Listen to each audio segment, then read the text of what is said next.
San Francisco at Green Bay. Green Bay is now a 2.5 point favorite. This is interesting to me because you flagged this one on Sunday night. San Francisco was a 1.5 point dog. And if I'm not misremembering, you liked San Francisco as a 1.5 point dog.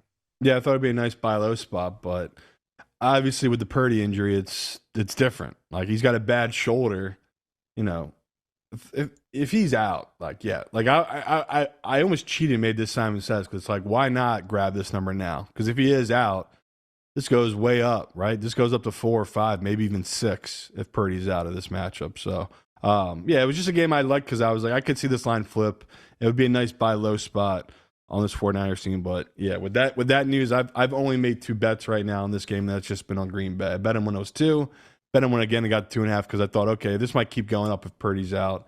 If he's back, I'm happy to buy to my position if I really like the 49ers here. But yeah, this is a game where if you're going to bet it early, I would just bet Green Bay to be safe because if Purdy's a tough son of a bitch, if he's missing practices or he's limited this week, it's got to be something pretty damn serious. So definitely something we'll be keeping our eye on. But Kittle apparently will be back this week, which again, big deal to me for this 49ers team. He's one of the best run blocking tight ends, not only the receiver, but one of the best blocking tight ends in football.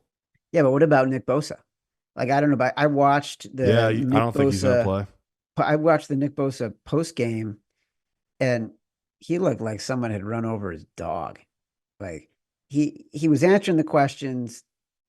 Kudos to him because he stood up there and was not a jerk about answering questions about his oblique and how much pain he was in. And he flat out said, I'm definitely concerned that I will not be able to play next Sunday.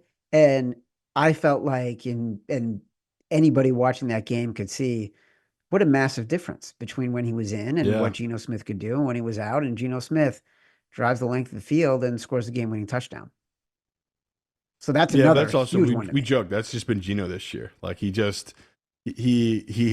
nothing for an entire game, and all of a sudden he'll turn it on at these random spots. Like me and you almost got burned in that Rams game, right? He did nothing between the 2-minute drills, though. The 2-minute drills is where he shined for both sides. So yeah, that's like I just said. If you're gonna grab a number here, I think it's the Green Bay is the number to grab right now. Like I don't think there's any edge otherwise. Like, major issues right now for the 49ers between all the injuries. Both of these teams feel like they can't quite figure out how to put it all together in the same drive, let alone in the same game, right? They're so inconsistent. They'll look amazing doing exactly what they should be doing.